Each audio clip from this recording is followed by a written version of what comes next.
lagi diteguhkan oleh kebenaran firman Tuhan, membuat kami semakin mengerti apa yang harus kami lakukan dalam hidup.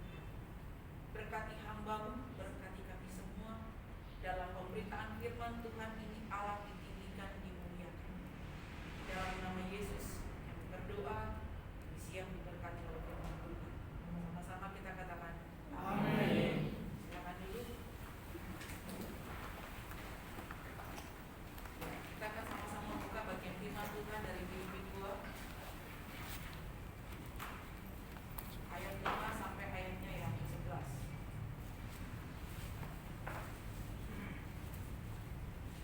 Kita akan membaca secara bersama-sama Filipi pasal 2 ayat 5 sampai ayatnya yang ke-11. 1, 2, 3. Hendaklah kamu dalam hidupmu bersama menaruh pikiran dan perasaan yang terdapat juga dalam Kristus Yesus, yang walaupun dalam rupa Allah tidak menganggap kesetaraan dengan Allah itu sebagai milik yang harus dipertahankan, melainkan telah mengosongkan dirinya sendiri dan mengambil rupa seorang hamba dan menjadi sama dengan manusia. Dan dalam keadaan sebagai manusia, ia telah merendahkan dirinya dan taat sampai mati, bahkan sampai mati di kayu salib. Itulah sebabnya Allah sangat meninggikan dia dan mengaruniakan kepadanya nama di atas segala nama, supaya dalam nama Yesus bertekuk lutut segala yang ada di langit dan yang ada di atas bumi dan yang ada di bawah bumi, dan segala lidah mengaku Yesus Kristus adalah Tuhan, bagi kemuliaan Allah Bapa. Pujilah Tuhan, karena kita punya waktu dan kesempatan diperdengarkan kebenaran firman Tuhan. Tema kita hari ini adalah berbicara tentang ketaatan. Ya, nilai dari sebuah ketaatan. Kata ketaatan akan terus menjadi kata-kata yang akan menghiasi dan akan selalu didengar oleh kita di IKSM ini, khususnya semua mahasiswa. Kenapa ketaatan? Ya, ketaatan itu adalah bukti dari iman. Orang yang beriman, orang yang percaya, orang yang sudah mengalami pembaharuan daripada Tuhan, maka di dalam dirinya akan ada satu kerinduan, ada satu keinginan yang didorong oleh karena Roh Kudus yang menguasai kita adalah ketaatan. Jadi ketaatan tanpa iman, ada banyak di luar sana memang bisa taat tapi tidak didasarkan pada iman, tentu itu berbeda. Tapi dalam konteks kita sebagai orang percaya, sebagai orang beriman, apalagi adalah sebagai hamba-hamba Tuhan, bahwa bukti daripada iman itu adalah terrefleksi atau tampak pada ketaatan kita. Jadi iman dan ketaatan itu tidak bisa dipisahkan. Kalau kita beriman kepada Tuhan, maka kita harus taat. Ya, jadi di sini dikatakan ketaatan tidak bisa dilepaskan dari iman, dan ketaatan adalah bukti daripada iman. Sebab ketaatan tanpa iman itu sesuatu yang tidak mungkin. Ya, tetapi iman tanpa ketaatan juga tidak mungkin. Jadi artinya bahwa sekali lagi bahwa iman harus menghasilkan ketaatan. Apa yang kita mau belajar dari Yesus, dari firman Tuhan hari ini? Terus lanjut. Nah, ada 4 hal penting yang perlu kita teladani dari kehidupan Yesus, sesuai dengan teks yang kita baca hari ini, bahwa yang pertama adalah kita mau belajar ketaatan Yesus tidak terpengaruh oleh penderitaan yang dialaminya. Mari kita lihat teks yang kita baca tadi, bahwa dalam ayat yang kelima kita bisa melihat tentang Yesus Kristus yang dia adalah Allah, ya, dia adalah penghuni kerajaan surga. Kemudian karena kasih, karena dia menginginkan manusia ciptaannya itu kembali kepada rencana Allah yang semula, sehingga Allah harus menjadi sama hendaklah dikatakan di sini bahwa Yesus itu menjadi model, menjadi teladan bagi kita. Bagaimana Yesus sendiri sudah memberikan contoh untuk taat kepada siapa? Kepada Bapa. Ya, ketika dia diutus ke dalam dunia, bayangkan diutus ke dalam dunia, Yesus harus menjadi sama seperti manusia. Dikatakan di sini bahkan dia mengosongkan dirinya, artinya dia melepaskan atributnya semua, ya, dia merelakan dirinya sama seperti manusia, harus mengalami penderitaan, harus ada di antara keadaan manusia yang berdosa. Itu tidak mudah. Ya. Jadi yang pertama adalah ketaatan Yesus tidak dipengaruhi oleh penderitaan yang dialaminya. Yesus harus menderita di tengah-tengah dunia. Kita lihat ya, dia harus dicambuk, dia harus diludahi, dia harus dihina, dia harus tidak dianggap sebagai Allah.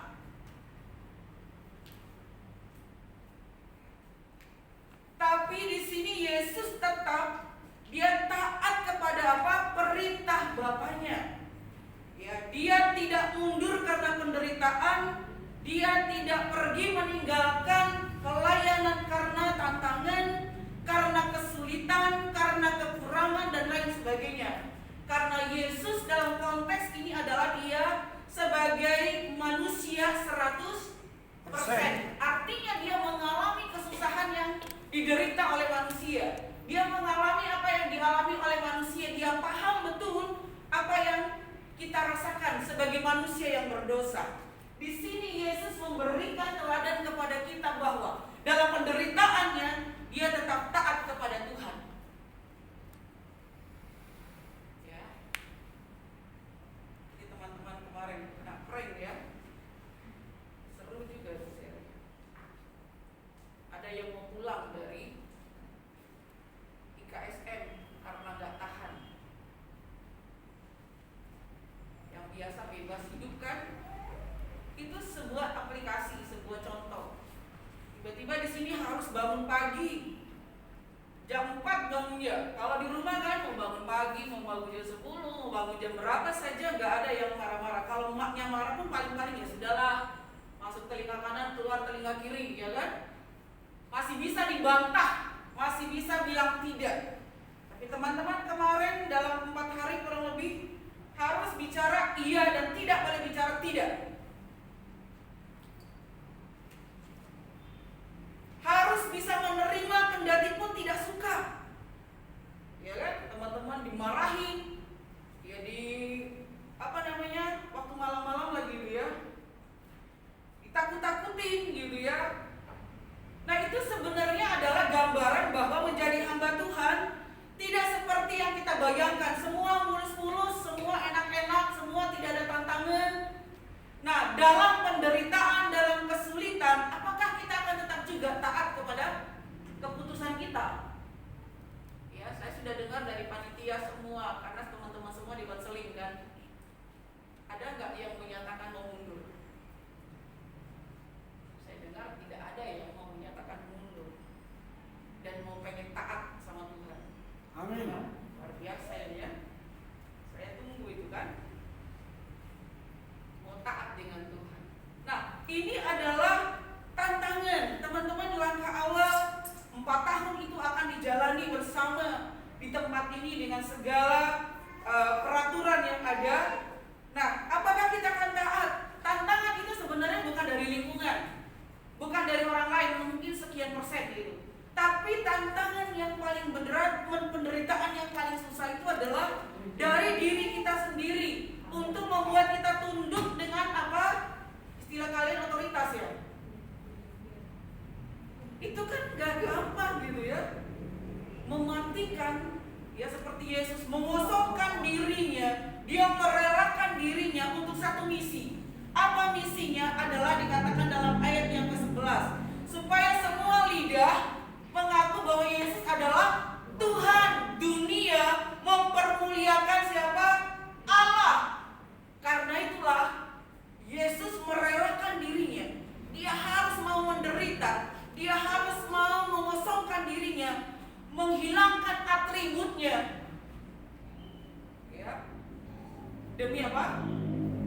dunia diselamatkan. Makanya betul, teman-teman begitu mengalami pembaharuan, ada satu misi yang besar, apa itu? Diutus membawa perubahan. Perubahan di mana?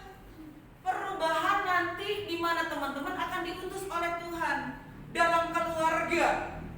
Ya, dimulai dari keluarga di mana kalian harus jadi berkat dalam keluarga. Saya sudah mendengar kesaksian kalian semua karena setiap mahasiswa yang datang saya pasti wawancara. Saya akan kasih tanya keluarganya seperti apa. Ada yang bilang papanya begini, ada yang bilang begini, segala macamnya. Ternyata kesimpulan saya, orang yang berdosa itu memang bermasalah. Sepakat? Ya. Nah, teman-teman dipanggil dari keluarga. Bukan hanya tadi pergi menghindar dari situasi, tapi ada satu misi bahwa kalian itu harus membawa perubahan. Maka perubahan itu harus dimulai dari diri sendiri. Salah satunya adalah bagaimana merubah diri kita menjadi orang yang taat. Meskipun nanti itu akan sulit. Ya. 4 hari kemarin itu adalah merupakan gambaran menjadi hamba Tuhan itu ya harus kebaktian, harus berdoa. Teman-teman harus bangun jam 4 berdoa, tutup hari juga berdoa, kemudian juga harus ikut ini dan ikut itu.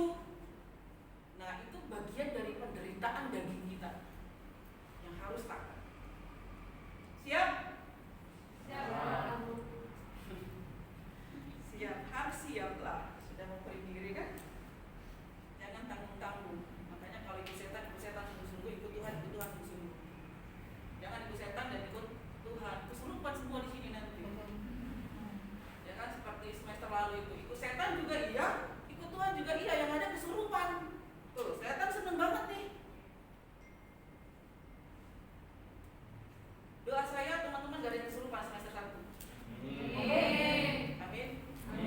Karena kemarin sudah pelepasan, yang masih ada nggak yang belum dilepasin? Nggak ada ya. Saya harap kemarin sudah dibakar semua, sudah diselesaikan semua, sudah dituntaskan semua masa lalu, semua persoalan di kampung, semua tentang hal-hal yang tidak berkenan, supaya mengikuti pembentukan Tuhan itu penuh dengan damai sejahtera. Ya, penuh dengan apa? Sukacita. Penuh dengan apa ya? Keberanian. Tuhan ini saya. Tantangan pasti ada. Yesus saja tidak berdosa, mengalami penderitaan. Nah, ini yang pertama adalah meskipun teman-teman kita semua mengalami penderitaan yang mungkin karena diri kita, yang mungkin karena orang lain, tapi karena kita tahu pasti bahwa kita dipanggil oleh Tuhan, harus taat. Taat itu apa kepanjangan? Tidak ada alasan titik. Nah, itulah yang dilakukan oleh Yesus. Tidak ada alasan titik. Yang kedua, apa yang kita belajar dari Yesus adalah ketaatan Yesus tidak berubah karena ketidaksetiaan siapa? Para murid. Ya, Yesus tidak terkondisi oleh karena orang-orang yang bersama dengan dia dalam pelayanan. Ketika murid-murid tidak setia, ya kita sudah nonton filmnya kemarin awal-awal teman-teman masuk di sini ya. Ketika saya menjelaskan tentang seseorang harus dilahirkan kembali, saya mencoba kembali memperlihatkan bagaimana pengorbanan Tuhan Yesus di atas kayu salib. Ada satu murid yang tidak taat, saya mau ya. Apakah Yesus terpengaruh? Tidak. Karena tadi ada misi, ada tujuan yang harus dikerjakan oleh Yesus, bahwa semua lidah, semua lutut boleh menyembah Yesus, percaya kepada Allah. Itu sebabnya meskipun orang di sekitarnya itu, termasuk murid-murid Tuhan Yesus, tidak taat, Yesus tidak terpengaruh. Dia tetap taat pada panggilannya. Dia tetap taat kepada apa yang Tuhan perintahkan atau Allah perintahkan kepada Yesus. Teman-teman, kalian juga akan mengalami hal yang sama seperti kemarin ya, waktu di prank ya kan, teman salah satu mau pulang. Wah, kita kan 6 orang dari Nias, kita kan sama-sama berjuang. Wah, saya kecewa. Kenapa kita sudah mengikuti PPKMB, kamu kok memutuskan pulang?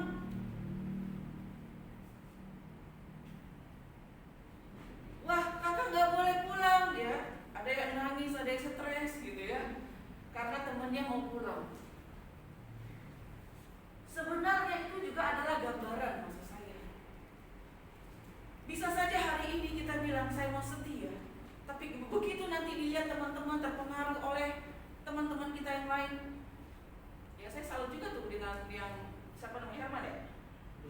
Rusman bilang, ya udah, kalau kakak memang tidak di sini tidak apa-apa. Dimanapun kakak punya panggilan tetaplah taat, ingat otoritas. Mungkin kita nggak sama-sama bentuk di sini. Ini positive thinking deh. Artinya dia nggak terpengaruh dengan sahabat dan temannya yang dikatakan dari Nias berjuang sama-sama 6 orang. Kalau bisa 6 orang ini kita sukses gitu kan ya. Itu akan diuji oleh waktu. Tapi maksud saya di sini adalah kalau kita benar-benar yakin terhadap panggilan kita, taatlah meskipun mungkin orang di sekitarmu tidak taat. Ya.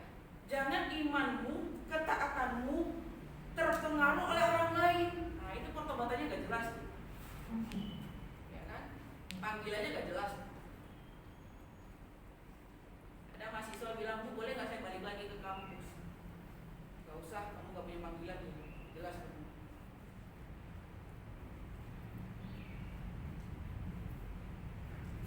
Meskipun orang di sekitar kita, ya, yang kita harap mensupport kita, yang kita harap sama-sama, yang kita harap mendukung, makanya kita jelas, jangan berharap kepada manusia engkau akan kecewa. Jadi yang kedua adalah kita belajar dari Yesus. Ketaatan Yesus tidak berubah karena ketidaksetiaan para murid. Demikian juga dengan kita. Kalau kita katakan bahwa kita punya panggilan, kita mau taat kepada Tuhan, taatlah kepada Tuhan, dan tidak terpengaruh dengan apa? Lingkungan kita dan orang-orang di sekitar kita. Sekalipun bapakmu gak mendukung, mamamu gak dukung, kalau kau tahu pasti panggilan Tuhan, maju terus. Amin. Yang ketiga, kita belajar dari Yesus. Ketaatan Yesus tidak berhenti karena terjadi penolakan. Tidak semua orang itu menyukai kita. Sepakat? Sepakat. Dan kita juga tidak bisa menyenangkan semua orang. Ya, saya sebagai buket 3 gak bisa nyenangin kalian semua. Walaupun saya hamba Tuhan, saya pegang jemaat, saya pegang gereja, juga tidak semua jemaat menyukai saya. Apakah kita akan mundur? Jadi akan terjadi yang namanya penolakan, akan terjadi namanya orang tidak suka dengan kita, akan terjadi namanya orang tidak mensupport kita, akan terjadi namanya orang tidak mendukung kita. Tapi kalau kita tahu pasti bahwa saya dipanggil Tuhan, saya dipilih oleh Tuhan, saya harus taat kendati pun terjadi apa? Penolakan. Tidak menyukai saya. Walaupun nanti kalian dekat di satu sama lain. Ya sama kan begitu ya. Karena kalau dia suka sama yang satu ini, dia begitu terus. Ini sama-sama. Kalau bisa satu kamar, satu tempat tidur, ya kan? Makan sama-sama, satu gelas. Makanya di change, ditukar kamarnya supaya bisa berbaur dengan yang lain. Itu tujuannya. Karena apa? Kalau kita bergantung kepada seseorang, nanti kamu akan kecewa.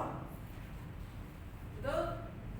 Saya selalu bilang kalau di asrama jangan pernah minta perhatian dengan teman-temanmu. Karena apa? Semua kita ini dalam proses pembentukan, semua kita ini dalam kondisi rusak yang sedang diperbaiki oleh Tuhan. Jadi kalau kita berharap dengan teman-teman kita bisa kecewa, maksudnya begitu. Artinya adalah bahwa kalau kau yakin kepada panggilan Tuhan, ketika terjadi bukan saja penolakan, ya, harus tetap setia. 4 tahun akan membuktikan teman-teman di sini setia nggak dengan panggilan Tuhan. Amin. Amin. Karena itu akan terjadi. Jangan berpikir bahwa setelah kita jadi hamba Tuhan, pulang ke kampung ke Nias hiburan kan nanti ya. Waktu pergi sih didoakan, wah dikasih, ada yang dibilang, ya ada tetangga bu kasih saya untuk beli permen di jalan, puji Tuhan, berarti ada yang support. Ya kan? Dan saya tanya, siapa orang-orang yang mendukungmu ada di tempat ini? Itu penting. Supaya ketika kita mengalami tantangan, kita ingat kepada orang-orang yang mendukung kita, yang mendoakan kita.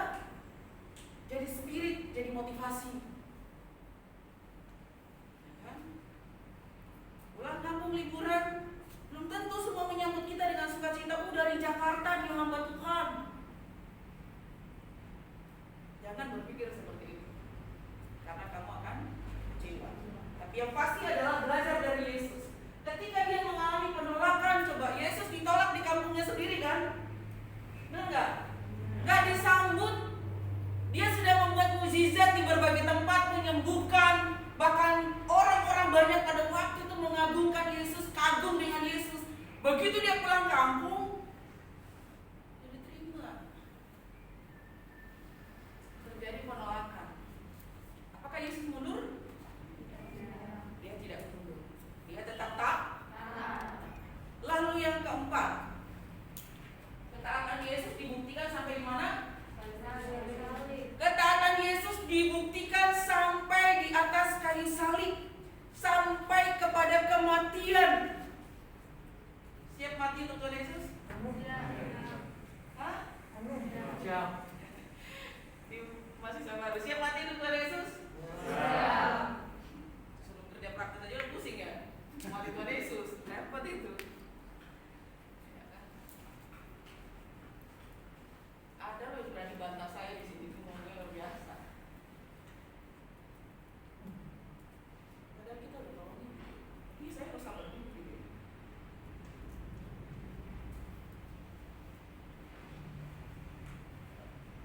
Ketaatan Yesus dibuktikan sampai dia mati. Nah, kalau kita sudah memutuskan untuk jadi hamba Tuhan, sudah siap diutus untuk membawa perubahan, berarti berani pikul salib, bayar harga. Lebih baik mati karena penginjilan daripada mati konyol karena apa?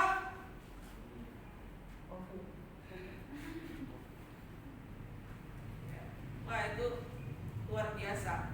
Sehingga ketaatan Yesus, Allah Bapa mengatakan apa dalam konteks ini?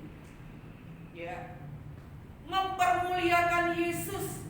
Dan kemudian dikatakan dalam ayat yang ke-9, oleh karena itu Allah sudah mengangkat dia ke tempat yang paling terhormat dan meninggikan Yesus di atas segala penguasa yang lain. Ada apa namanya? Apresiasi.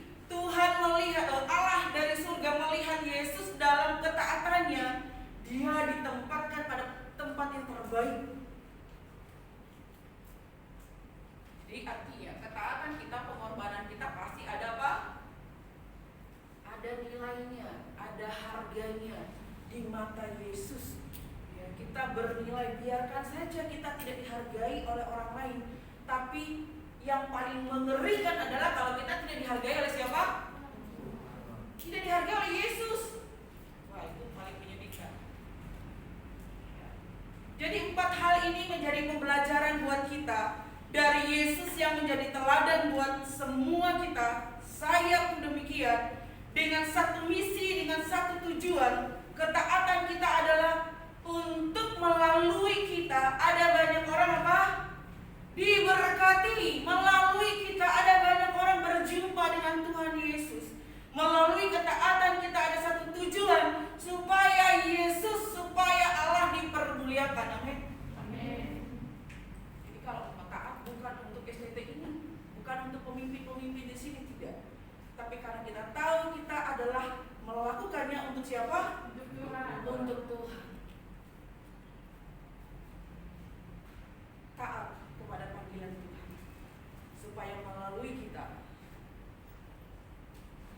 banyak orang diberkati. Amin. Harus rela. Merelakan, aku kan dulu begini, itu nggak berlaku lagi di sini, teman-teman. Ya kan? Tapi aku di sini mau dibentuk, aku di sini mau mengalami perubahan. Makanya ada pernyataan mahasiswa baru. Kalau bisa proses itu jangan hanya di PPKMB. Oh tidak, teman-teman sepanjang di sini itu akan berlaku. Kan artinya harus diproses untuk taat, untuk sabar, ya kan? Untuk tertib, itu semua memang adalah bagian dari proses pembentukan yang disiapkan di sini. Karena ada satu tujuan. Kerinduan kami adalah teman-teman keluar dari tempat ini orang-orang yang taat, orang-orang yang tangguh, orang-orang siap untuk memberitakan Injil. Jadi menjadi perpanjangan tangan opung nih, bisa menyebar ke seluruh nanti Indonesia. Kalau bisa menjadi misionaris di luar negeri. Ada yang mau jadi misionaris? Ada dong. Ada banyak negara-negara di luar sana yang juga membutuhkan penginjil-penginjil. Termasuk juga adalah di tengah-tengah bangsa Yahudi. Orang-orang Yahudi itu masih banyak yang belum percaya kepada Mesias. Kakak tingkat saya, alumni saya misionaris di sana. Sampai hari ini ada di Israel. Yahudi yang tidak percaya kepada Mesias. Saya punya program, kita akan bikin Kairos di sini supaya mempertajam panggilan teman-teman menjadi hamba Tuhan, diperlengkapi mengerti misi Tuhan dalam hidup kita. Apa sesungguhnya panggilan kita menjadi hamba Tuhan? Selain ketaatan adalah apa yang harus kita kerjakan selama kita hidup dalam dunia ini. Itu kerinduan saya. Jadi kebenaran firman Tuhan ini mengingatkan kita semua belajar dari Yesus supaya kita taat. Meskipun ada penderitaan, meskipun ada penolakan, meskipun orang-orang di sekitar kita tidak mensupport kita, dan mungkin adalah kita mengalami hal-hal yang membuat menurut kita itu sulit sekali, sampai kepada hal yang tadi, maut. Kalau itu Tuhan kehendaki, why not? Iya kan? Meninggal karena panggilan Tuhan seperti para murid, para rasul. Ada yang meninggal kakinya di atas, ya, dipenggal kepalanya karena misi, karena Injil. Karena hanya Injil yang bisa membebaskan manusia di tengah-tengah dunia ini. Yaitu hanya Injil yang bisa menyelamatkan. Nah, itulah pekerjaan kita. Makanya kita harus taat untuk pergi memberitakan Injil. Nah, selama 4 tahun inilah kita diproses. Bagaimana kita menguji ketaatan kita, panggilan kita, komitmen kita di hadapan Tuhan. Demikian juga dengan saya. Semua kita diproses oleh Tuhan sampai mati. Ketaatan itu harus terus diperjuangkan. Kiranya firman Tuhan ini menjadi berkat. Ada satu video yang saya mau tampilkan, ini satu gambaran.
apresiasi dari Yesus. Dan itulah juga kiranya terjadi bagi kita. Sebagai respon kita terhadap kebenaran firman Tuhan ini, kita mau mengangkat satu pujian yang tadi ya, yang terakhir, selidiki aku, lihat hatiku, sebagai komitmen kita supaya benar-benar hati kita yang terdalam itu senantiasa diselidiki Tuhan dan membawa kita untuk terus punya kerinduan taat